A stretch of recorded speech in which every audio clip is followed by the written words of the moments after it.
નમસ્કાર દર્શક મિત્રો, હું છું વાહિદ મસદ્દી અને આપ નિહાળી રહ્યા છો હામ ટીવી ભરૂચ ન્યૂઝ। હવે નિહાળીશું આજના મુખ્ય સમાચારો। અંકલેશ્વરની પીરામણ મણનાકા વિસ્તારમાં આવેલી યુનિયન બેંકમાં સિક્યુરિટી ગાર્ડ દ્વારા નાગાલેન્ડના હત્યાના લાયસન્સ સાથે ઝડપાયો હતો। તેઓ બિનઅધિકૃત રીતે ગનમેન તરીકે નોકરી કરતો હતો અને સિંગલ બેરલ અને બંદૂક તથા કારતૂસ સાથે પોલીસના હાથે ઝડપાયો હતો। અંકલેશ્વર શહેરના પીરામણ નાકા વિસ્તારમાં આવેલ યુનિયન બેંક ખાતે ફરજ બજાવતા એક હથિયારી સિક્યુરિટી ગાર્ડને ભરૂચ એસઓજી પોલીસે બિનઅધિકૃત રીતે હથિયાર રાખવાના ગુનામાં ઝડપી લીધો છે।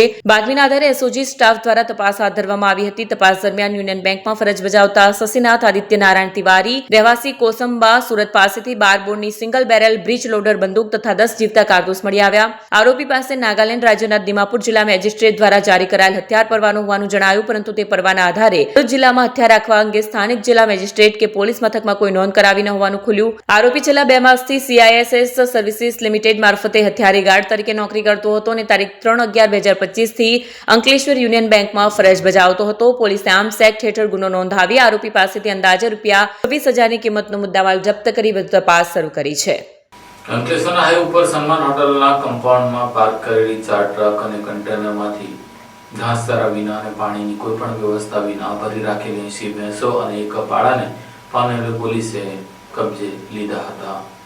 અંકલેશ્વર નજીક નેશનલ હાઈવે 48 ઉપર આવેલા સન્માન હોટલના કમ્પાઉન્ડમાં પાનોલી પોલીસે મોટી કાર્યવાહી કરી ગેરકાયદેસર રીતે પશુઓનું વહન થતું હોવાનો પર્દાફાશ કર્યો હતો। પોલીસને મળેલી બાતમીના આધારે 4 ટ્રક કન્ટેનરની તપાસ કરતા ઘાસચારા તથા પાણીની કોઈ વ્યવસ્થા વગર ખીચોખીચ ભરી રાખેલી કુલ 80 ભેંસો અને એક પાડો મળી આવ્યા હતા। પોલીસ તપાસમાં જાણવા મળ્યું કે Tata container GJ01 KT 8530, Ashok Leyland container GJ27TD1414, Tata container GJ31T9401 તથા ટાટા ટ્રક GJ27TT 6554 માં પશુઓને દોરડાથી ગળે ફાંસો થાય અને શ્વાસ રૂંધાય તે રીતે અત્યંત ક્રૂરતાથી બાંધી રાખવામાં આવ્યા હતા। પોલીસે ટ્રકના ચાલકો અને ક્લીનરોની પૂછપરછ કરતા પશુઓ વલણ ગામના વિવિધ તબેલામાંથી ભરાવ્યાનું અને ધુલિયા માલેગાંવ માર્કેટયાર્ડ તરફ લઈ જવાના હોવાનું બહાર આવ્યું છે। તપાસ દરમિયાન કેટલાક આરોપીઓ પકડાયા છે, જ્યારે કેટલાક આરોપીઓ ફરાર હોવાનું સામે આવ્યું છે। ઝડપાયેલા પશુઓની અંદાજિત કિંમત ₹20.10 લાખ અને 4 વાહનોની કુલ કિંમત ₹20.50 લાખ મળી કુલ ₹40.60 લાખનો મુદ્દામાલ જપ્ત કરવામાં આવ્યો છે। સમગ્ર મામલે પાનોલી પોલીસ સ્ટેશનમાં પશુ ક્રૂરતા તથા ગેરકાયદેસર વહન સહિતની કલમો હેઠળ ગુનો દાખલ કરી આગળની તપાસ હાથ ધરવામાં આવી છે। અંકલેશ્વરના ઉત્તરાયણ પર્વને લઈને વાહન ચાલકોની સુરક્ષાને ધ્યાનમાં લઈને વાહન ચાલકો માટે સેફટી ગાર્ડ લગાવવામાં આવ્યા હતા। અંકલેશ્વર GIDCમાં આગામી દિવસોમાં આવી રહેલા ઉત્તરાયણના તહેવારને ધ્યાનમાં રાખીને 2 વ્હીલર વાહનો પર સેફટી ગાર્ડ એટલે કે તાર લગાડી વાહન ચાલકોની સુરક્ષા અને સલામતીની દરકાર લેવાઈ હતી। ઉત્તરાયણના પર્વ સમયે પતંગના દોરાથી ઘણા લોકોના ગળા કપાઈ જવાના બનાવો બનતા રહે છે, જેના કારણે અનેક લોકોએ પોતાના જીવ પણ ગુમાવ્યા છે। 2 વ્હીલર વાહન ચાલકોને પતંગના દોરા સામે રક્ષણ મળી રહે અને તેઓ સુરક્ષિત રહે તે માટે અંકલેશ્વર GIDCના Amit industries petrol pump, Ankleshwar GIDC police દ્વારા વિનામૂલ્યે સેફટી ગાર્ડ એટલે કે 2 વ્હીલર પર તાર લગાડી આપવામાં આવ્યા હતા। આ સાથે ઉત્તરાયણના દિવસોમાં પતંગની દોરી લાગે નહીં તે માટે સાવચેતી અને સલામતી રાખવા પોલીસ તેમજ સામાજિક કાર્યકરો દ્વારા અપીલ કરવામાં આવી। આ પ્રસંગે અંકલેશ્વર GIDC PI આરેશવાડા પેટ્રોલ પંપના સંચાલકો અનુરાગ પાંડે, સુમિત પાંડે ઉપસ્થિત રહ્યા હતા। GIDC Amit industry petrol pump પર જેમ બધા આપ જાણો છો કે મકર સંક્રાંતિનો તહેવાર આવી રહ્યો છે અને મકર સંક્રાંતિના તહેવારમાં પતંગના દોરાના કારણે દોરાના ઈચ્છાના કારણે લોકોને મોત પણ નીપજે છે અને ગંભીર ઈચ્છાઓથી પણ એ લોકો જૂજી રહ્યા હોય છે। જેના અનુસંધાનમાં આજે GIDC પોલીસ સ્ટેશનના ઇન્સ્પેક્ટર શ્રી RS વાડા સાહેબ, મારા ભાઈ સુમિત પાંડે, મિત્ર હર્ષ ઓસા અને બધા મિત્ર મંડળ સાથે અમે મળીને અમારા પેટ્રોલ પંપ પર 1100થી વધુ સેફટી વાયરનું નિઃશુલ્ક લગાવીને આપી રહ્યા છે। અને હું અંકલેશ્વર GIDC અને બીજા ભરૂચ જિલ્લાના તમામ NGOને પણ નમ્ર નિવેદન કરું છું કે આવા સેફટી વાયરને પણ NGO થકી નિઃશુલ્ક લગાવી આપો, તાકી આપણા અંકલેશ્વર GIDC ભરૂચ જિલ્લામાં ઓછામાં ઓછું આવું બનાવ બને તેવી મારી નમ્ર અપીલ છે। અસ્તુ। ભરૂચ શહેરમાં AIMAIMના પાર્ટીના નવા કાર્યાલયને શરૂ કરવામાં આવ્યું છે। શહેર પ્રમુખ તરીકે જફર શેખની નિમણૂક કરવામાં આવી છે। ભરૂચ શહેરમાં હવે અસાદુદ્દીન ઓવૈસીની પાર્ટી મજલિસે ઇત્તહાદુલ મુસ્લિમીન એટલે કે AIMAIM પાર્ટીના નવા કાર્યાલયનું ઉદ્ઘાટન ફાટા તલાવમાં આવેલી નગીના મસ્જિદ પાસેના કોમ્પ્લેક્સમાં થયું છે। કાર્યાલયનું ઉદ્ઘાટન ગુજરાત પ્રદેશના ઉપાધ્યક્ષ અને જિલ્લા પ્રભારી શાહિદ મંસૂરીના હસ્તે કરવામાં આવ્યું હતું।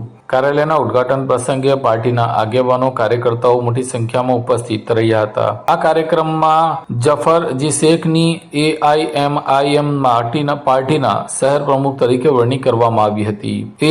AIMIM પાર્ટીના કાર્યાલય ઉદ્ઘાટનમાં નવી નિમણૂકના પગલે પાર્ટીના કાર્યકર્તાઓના સમર્થકોમાં ઉત્સાહ જોવા મળ્યો હતો. આ પ્રસંગે નગરસેવક એવા ફહીમ શેખ અને નગરસેવિકા પણ ઉપસ્થિત રહ્યા હતા. સાથે મોટી સંખ્યામાં સમર્થકો પણ મોટી સંખ્યામાં હાજર રહ્યા હતા. તેમજ આગામી દિવસોમાં નગરપાલિકાની ચૂંટણીમાં તમામ વોર્ડમાં એટલે કે ઓલ ઇન્ડિયા મજલિસ ઇત્તહાદુલ મુસ્લિમીન પાર્ટીના તમામ ઉમેદવારો ઊભા રાખવામાં આવશે તેવી જાહેરાત પણ કરવામાં આવી હતી.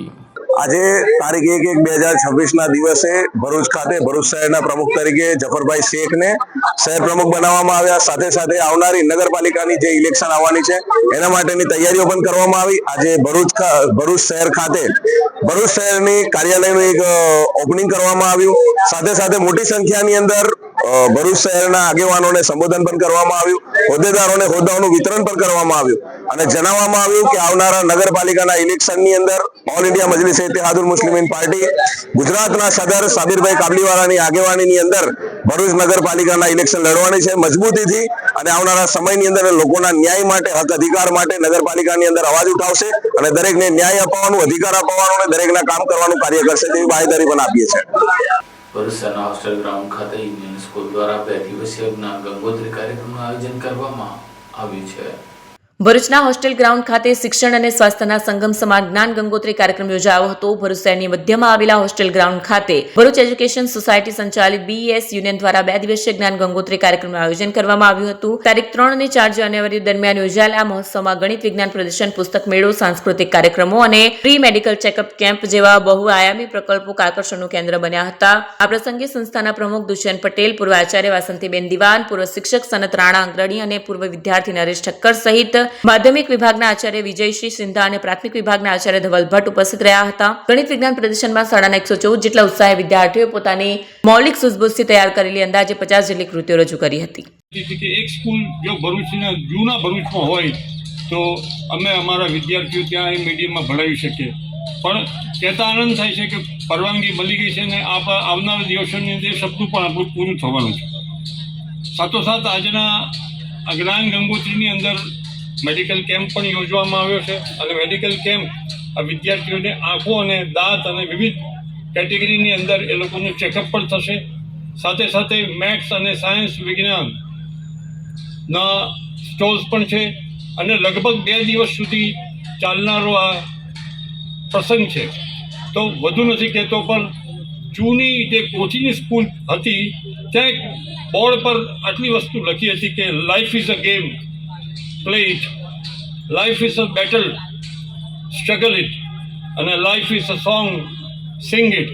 હું માનું છું ત્યાં સુધી હજુ એક એની અંદર એડ કરવા જઈએ તો સ્વામી વિવેકાનંદજીની જયંતિ 12મી જાન્યુઆરી આવે છે, પણ આપણે એમને અત્યારે યાદ કરી લઈએ કે એમના જે બુક છે એમાં એક લખ્યું હતું કે what is the meaning of life. એમણે કહ્યું, સ્વામીજી જવાબ આપ્યો, life itself has no meaning, it is an opportunity to create a meaning. તો આજ એ સૌએ જે સ્કૂલને શરૂઆત કરીને અત્યાર સુધી જે આ બધા પ્રયત્નો થઈ રહ્યા છે એ ખરેખર સાર્થક છે.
क्या आप अपनी ड्रीम जॉब सर्च कर रहे हैं? तो आपका वेट हुआ खत्म। हमारी कंपनी IICL में है कुछ amazing job openings. IICL are hiring PHP developer, Data Analytics, UI UX graphics designer, Node.js developer, WordPress developer. From all over Gujarat. तो देर किस बात की, अप्लाई करें अभी और बने हमारी डायनामिक टीम का हिस्सा। विजिट करें हमारी वेबसाइट www.iiclindia.com/career या मेल करें अपना रेज्यूमे iiclindia06@gmail.com पर। हमारी टीम में आपको मिलेगा एक इनोवेटिव और क्रिएटिव एनवायरनमेंट ताकि आपकी स्किल्स हमेशा अपडेटेड रहे। Freshers can also apply. Contact now on 7041542766। Amod શહેરમાં હઝરત મૌલા અલીની યાદમાં મુસ્લિમ બેદારાદરો દ્વારા જુલુસ કાઢવામાં આવ્યું હતું। આમોદ શહેરમાં રાત્રિના ઈશાની નમાઝ બાદ ઇસ્લામ ધર્મના મહાન વ્યક્તિત્વ હઝરત મૌલા અલીની યાદમાં એક ભાવભર્યું અને શાંતિપૂર્ણ જુલુસનું આયોજન કરવામાં આવ્યું। આ ધાર્મિક જુલુસનો પ્રારંભ શહેરના વાવડી ફળિયા વિસ્તારમાંથી થયો હતો, જેમાં મોટી સંખ્યામાં અકીદતમંદો ઉત્સાહપૂર્વક જોડાયા હતા। ત્યારબાદ જુલુસ દરબારી મસ્જિદ ખાતે પહોંચ્યું, જ્યાં થોડા સમયના વિરામ દરમિયાન વિશેષ દુઆ તેમજ નાત મનકબતનું પઠન કરવામાં આવ્યું। સમગ્ર માર્ગ પર શિસ્તબદ્ધ અને સુમેળભર્યા વાતાવરણ વચ્ચે લોકોમાં અનેરો ધાર્મિક ઉત્સાહ જોવા મળ્યો। આ જુલુસ શહેરના વિવિધ માર્ગો પર ભ્રમણ કરી અંતે બાદશાહ બાપુના બગીચામાં પહોંચ્યું હતું। અહીં શેરે અલી બાબા, નાસિર મંસૂરી તથા સૈયદ સડતોની પ્રેરિત પરિસ્થિતિમાં જુલુસનું સમાપન કરવામાં આવ્યું। તેમના માર્ગદર્શન હેઠળ સામૂહિક દુઆ કરવામાં આવી, જેમાં હઝરત મૌલા અલીના પ્રેરણાદાયી જીવન, તેમના સંઘર્ષ અને ઇસ્લામ માટેના બલિદાન વિશે વિગતવાર પ્રકાશ પાડવામાં આવ્યો। આ ધાર્મિક આયોજનમાં આમોદ શહેર ઉપરાંત આસપાસના ગ્રામ્ય વિસ્તારોમાંથી પણ મુસ્લિમ બિરાદરો મોટી સંખ્યામાં ઉમટી પડ્યા હતા। એકતા અને ભાઈચારાના પ્રતીક ક્ષમાના કાર્યક્રમ અત્યંત શાંતિપૂર્ણ રીતે સંપન્ન થયો હતો। આસોડ તાલુકાના લાવ ગામ ખાતે 13મી જાન્યુઆરી સુધી શ્રી રામચરિત્ર માનસ કથાનું આયોજન કરવામાં આવ્યું છે। સનાતન સંસ્કૃતિની ધરોહરને ઉજાગર કરવાના હેતુસર ભરૂચના હાસોડ તાલુકાના ઇલાવ ગામે તારીખ 5 જાન્યુઆરીથી 13મી જાન્યુઆરી સુધી સંગીતમય શ્રી રામચરિત માનસ કથા રામકથાનું ભવ્ય આયોજન કરવામાં આવ્યું છે। તેમાં ચિત્રકૂટ, હરિદ્વાર, વૃંદાવન અને દ્વારકા સહિતના સ્થળે કથા કરી ચૂકનાર કથાકાર ધર્મેન્દ્ર વ્યાસ કથાનું અમૃતમય વાણીમાં રસપાન કરાવશે। ધર્મેન્દ્ર વ્યાસની આ 46મી કથા છે। સમસ્ત ઇલાવ ગામ દ્વારા રામકથાનું આયોજન કરવામાં આવ્યું છે, જેમાં દરરોજ રાત્રે 8 થી 11 સુધી આ કથા યોજાશે। આ પ્રસંગે રાજ્યકક્ષાના જળ સંપત્તિ મંત્રી ઈશ્વરસિંહ પટેલ, રામકુંડના મહંત ગંગાદાસ બાપુ, કુનગામ લાખાનબાન મંદિરના મહંત મંગળદાસ બાપુ, દત્તાશ્રય આશ્રમના આચાર્ય ભાવિન પંડ્યા, અનંત પંડ્યા, યુવા કથાકાર શાસ્ત્રી ધવલ વ્યાસ, તાલુકા ભાજપના પ્રમુખ અનંત પટેલ સહિતના આગેવાનો ઉપસ્થિત રહી આ ભક્તિના પાવન પ્રવાહમાં ડૂબકી લગાવવા તમામ ધર્મપ્રેમી જનતાને સમસ્ત ગામ વતી હાર્દિક નિમંત્રણ પાઠવ્યું છે। सो भाई भक्तों ने जय श्री राम। हमारा गामना बुढ़े श्री धर्मेंद्र जी व्यास जी 46મી रामकथा करवा जई रह्या छे। तारीख 5 થી 13 सुधीनी एमनी कथा चालशे। मरी एवी शुभकामना है कि एओ 50મી कथा पण पूर्ण करे अने आ तबक्के अमरा गाम में जे कथा थई रही है एमनो अमने गामजनों ने गौरव है। आ कथा सांभळवा आप सौ भाई भक्तों ने अमे आमंत्रण पाठवीए छीए अने तारीख 5 થી 13 आप कथानुं श्रवण करवा आवो एवी दिलथी आमंत्रण आपું છું। અંકલેશ્વર તાલુકાના કાપોદ્રા ગામથી ઝડપાયેલા દારૂના ફરાર બુટલેગરને પોલીસે ઝડપી લીધો હતો। અંકલેશ્વર તાલુકાના કાપોદ્રા ગામે સાંઈ દર્શન સોસાયટીમાં આવેલ મકાનમાંથી તથા એક સ્વિફ્ટ કારમાંથી વિદેશી દારૂ સાથે એક આરોપીને ઝડપી પાડવાના ગુનામાં ફરાર આરોપીને ટ્રાન્સફર વોરંટથી કબજો મેળવી કાયદેસરની કાર્યવાહી હાથ ધરવામાં આવી। અંકલેશ્વર રૂરલ પોલીસ દ્વારા ગત તારીખ 22 ઓક્ટોબરના રોજ કાપોદ્રા ગામે રેડ કરીને સંજયભાઈ ઠુઠાભાઈ લકડિયાને દારૂના જથ્થા સાથે પકડી પાડ્યો। આ ગુનામાં જે તે સમયે ફરાર 3 આરોપીઓ પૈકી એક આરોપી ભાવેશ જાંબુચા અન્ય ગુનામાં છોટાઉદેપુર ગામની સબજેલમાં કેદ હતો, જે અંગેની જાણ અંકલેશ્વર તાલુકા પોલીસને થતા પોલીસે ટ્રાન્સફર વોરંટથી છોટાઉદેપુર સબજેલમાંથી ભાવેશ જાંબુચાનો કબજો મેળવી કાયદેસરની કાર્યવાહી હાથ ધરી હતી। અંકલેશ્વરના માળવા ટોલ નાકા નજીક ડમ્પરે બાઇક્સને અડફેટે લેતા મહિલાને ગંભીર ઇજા પહોંચતા તેઓનું મોત નીપજ્યું હતું। અંકલેશ્વર નજીક નેશનલ હાઈવે નંબર 48 ઉપર ભરૂચથી અંકલેશ્વર તરફ જતા રોડ પર આવેલ માંડવા ટોલનાકા નજીક બેદરકારી ભર્યા ડમ્પર ચાલકે સર્જેલા અકસ્માતમાં એક મહિલાનું સ્થળ પર જ મોત નીપજ્યું હતું, જ્યારે તેમના પતિને ઈજાઓ પહોંચી હતી। સખારામભાઈ સોમાભાઈ બાગુલ પોતાની પત્ની રાનુબેન સખારામ બાગુલને સાથે લઈ Honda sign motorcycle number GJ30F2237 પર પોતાના વતન તરફ જઈ રહ્યા હતા, ત્યારે પાછળથી આવેલા ડમ્પર નંબર GJ16AW3633ના ચાલકે પૂરઝડપી અને બેદરકારીથી વાહન અંકારી તેમની બાઇકને અથડાવી હતી। અથડામણ બાદ બાઇક રસ્તા પર ધસડાઈ હતી અને દંપતી બાઇક સાથે રોડ પર ફંગોળાયા ગયા હતા।